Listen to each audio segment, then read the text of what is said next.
ആമുഖമൊന്നും പറയുന്നില്ല, നേരെ ഒരു വാർത്തയിലേക്ക് കടക്കുകയാണ്. മലയാള മനോരമ ഓൺലൈനിൽ വന്ന ഒരു വാർത്ത.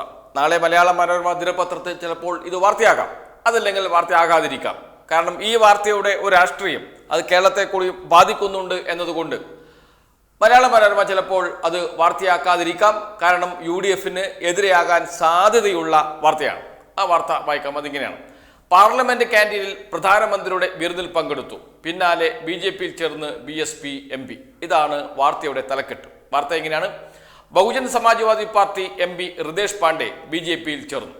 ഉത്തർപ്രദേശിലെ അംബേദ്കർ നഗറിൽ നിന്നുള്ള MP-യാണ് റിതേഷ്. അംബേദ്കർ നഗറിൽ നിന്നുള്ള MP-യാണ് റിതേഷ്.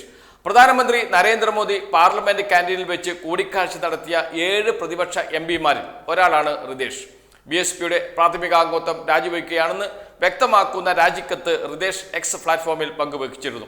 പാർട്ടി യോഗങ്ങൾക്ക് തന്നെ വിളിക്കുന്നില്ലെന്നും BSP നേതാവ് മായാവതിയെ കാണാൻ പലതവണ ശ്രമിച്ചിട്ടും നടന്നില്ലെന്നും റിതേഷ് രാജിക്കത്തിൽ ആരോപിച്ചു. വൈകാരികമായി ബുദ്ധിമുട്ടുണ്ടെങ്കിലും തന്റെ സേവനം പാർട്ടിക്ക് ആവശ്യമില്ലെന്ന് വ്യക്തമായതിനാലാണ് രാജിയെന്നും റിതേഷ് പറഞ്ഞു. അതേസമയം റിതേഷിന് മറുപടിയുമായി BSP അധ്യക്ഷ മായാവതി രംഗത്തെത്തി. മണ്ഡലത്തിൽ ജനങ്ങൾക്ക് വേണ്ടി സമയം ചെലവഴിക്കുന്നുണ്ടെന്നാണ് കരുതുന്നതെങ്കിൽ ആത്മപരിശോധന നടത്തണമെന്ന് മായാവതി ചൂണ്ടിക്കാട്ടി. സ്വാർത്ഥ ലക്ഷ്യങ്ങൾക്കായി ചുറ്റിക്കറങ്ങുകയും നിഷേധാത്മക ചർച്ചകളുടെ ഭാഗമാകുകയും ചെയ്താൽ ലോക്സഭയിലേക്ക് ടിക്കറ്റ് നൽകുക സാധ്യമല്ലെന്നും മായാവതി കുറിച്ചു എന്ന് പറഞ്ഞുകൊണ്ടാണ് ഈ മലയാള മനോരമ ഓൺലൈനിൽ വന്ന വാർത്ത. എന്ന് വെച്ചാൽ മായാവതി അംബേദ്കർ നഗറിൽ അടുത്ത തവണ റിതേഷ് പാണ്ഡെക്ക് സീറ്റ് നൽകാൻ തീരുമാനിച്ചിട്ടില്ല എന്ന് മായാവതിയുടെ വാക്കുകളിൽ നിന്ന് വ്യക്തമാണ്. അങ്ങനെയുള്ള ഒരാളെയാണ് നേരെ BJPയിലേക്ക് ചേർക്കുന്നത് BJP. എന്തുകൊണ്ടാണ്? UPയിലെ അംബേദ്കർ നഗറിലെ സിറ്റിംഗ് MP-യാണ് റിതേഷ് പാണ്ഡെ. ആ റിതേഷ് പാണ്ഡെയാണ് പാർലമെന്റിൽ ക്യാൻറ്റീനിലെ വിരുന്നിൽ ക്ഷണിച്ച് വരുത്തി സംസാരിച്ചത് നരേന്ദ്രമോദി. ആ നരേന്ദ്രമോദിയുമായി കൂടിക്കാഴ്ച നടത്തുകയും വിരുന്നിൽ പങ്കെടുക്കുകയും ചെയ്ത റിതേഷ് പാണ്ഡെയാണ് ഇപ്പോൾ BJPയിൽ ചേർന്നിരിക്കുന്നത്. അവിടെ മത്സരിക്കാൻ സീറ്റ് നൽകും എന്നാണ് അറിയുന്നത് BJP.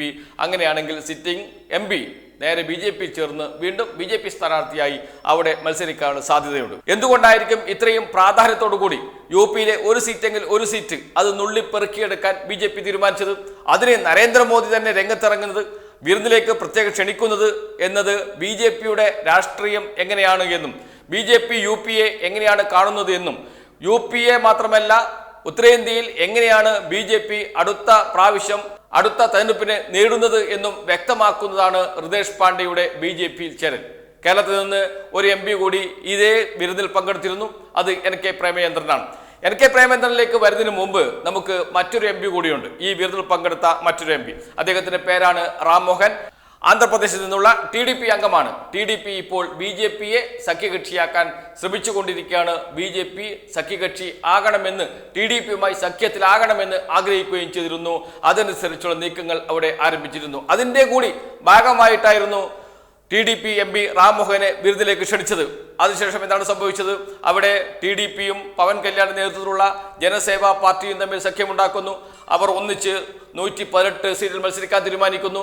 ശേഷിക്കുന്ന 87 സീറ്റ്, ആ 87 സീറ്റിൽ BJPയുമായി ചർച്ച ചെയ്ത ശേഷം തീരുമാനമെടുക്കാം എന്ന് വെച്ചാൽ 87 സീറ്റ് BJPക്ക് വേണ്ടി മാറ്റിവെച്ചിട്ടാണ് ഇപ്പോൾ സീറ്റ് വിഭജനം പൂർത്തിയാക്കിയത് TDPയും ജനസേവാ പാർട്ടിയും, പവൻ കല്യാൺ നേതൃത്വം കൊടുക്കുന്ന ജനസേവാ പാർട്ടിയും. എന്ന് വെച്ചാൽ BJP, TDP, പവൻ കല്യാണിന്റെ ജനസേവാ പാർട്ടി ഇവ ചേർന്നുള്ള സഖ്യമായിരിക്കും അടുത്ത ലോക്സഭാ തെരഞ്ഞെടുപ്പിലും നിയമസഭാ തെരഞ്ഞെടുപ്പിലും മത്സരിക്കുക. അതിൻ്റെ ഒക്കെ ഒരു ഭാഗമായിട്ടായിരുന്നു, അത്തരമൊരു സഖ്യം പ്രതീക്ഷിക്കുന്നുണ്ട് BJP.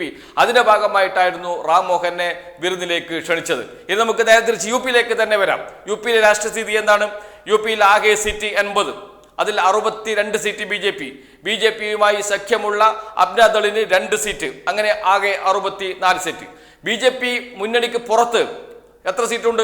BSPക്ക് 10 സീറ്റുണ്ട്, SPക്ക് 5 സീറ്റുണ്ട്, കോൺഗ്രസിന് 1 സീറ്റുണ്ട്. അങ്ങനെ 16 സീറ്റ് BJP-യേതര കക്ഷികൾക്കുണ്ട്.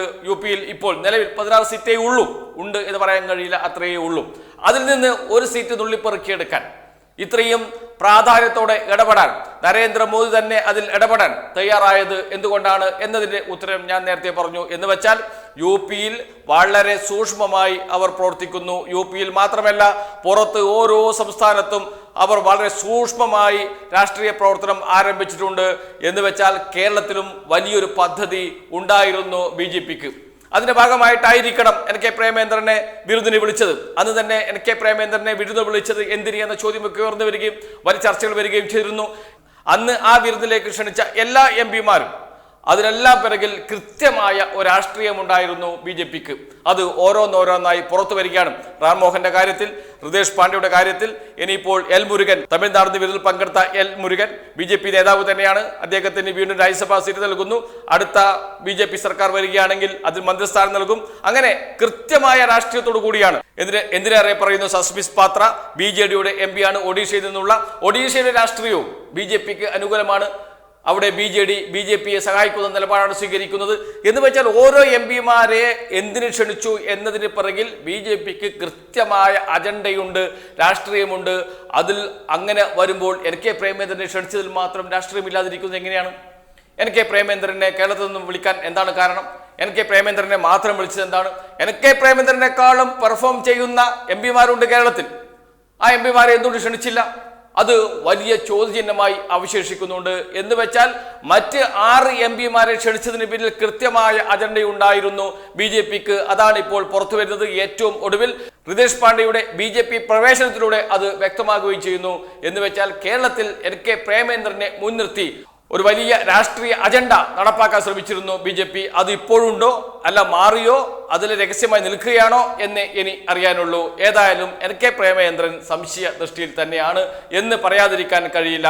അത്തരം വാർത്തകളാണ് ഇപ്പോൾ ദേശീയമായി വന്നുകൊണ്ടിരിക്കുന്നത്. NK പ്രേമേന്ദ്രൻ ഇപ്പോൾ RSPയുടെ സ്ഥാനാർത്ഥിയാണ്. അദ്ദേഹം UDFന്റെ സ്ഥാനാർത്ഥിയാണ്. അദ്ദേഹം ആ സ്ഥാനാർത്ഥിയായി തന്നെ മത്സരിക്കും, UDF സ്ഥാനാർത്ഥിയെ തന്നെയായി മത്സരിക്കും എന്ന് പ്രഖ്യാപിച്ചിട്ടുണ്ട്. മുകേഷാണ് LDFന്റെ സ്ഥാനാർത്ഥി, നടനും MLA-യുമാണ്.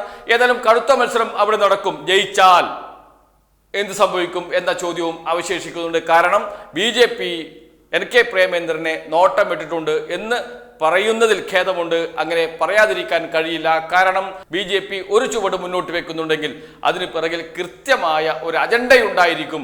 അത് പുറത്തു വന്നുകൊണ്ടിരിക്കുന്നു. NK പ്രേമേന്ദ്രനെ ക്ഷണിച്ചതിന് പിറകിലും ഒരു കൃത്യമായ അജണ്ടയുണ്ട് എന്ന് വ്യക്തമാകുകയാണ് ഈ സംഭവങ്ങളിലൂടെ എല്ലാം ചെയ്യുന്നത്. അത് എന്താണ് എന്ന് അറിഞ്ഞിട്ടാണോ NK പ്രേമേന്ദ്രൻ ഇപ്പോൾ പ്രവർത്തിക്കുന്നത്, അതല്ല അറിയാതെയാണോ പ്രവർത്തിക്കുന്നത് എന്നത് മാത്രമേ ഇനി അറിയാനുള്ളൂ. അത് പറയേണ്ടത് NK പ്രേമചന്ദ്രൻ തന്നെയാണ്.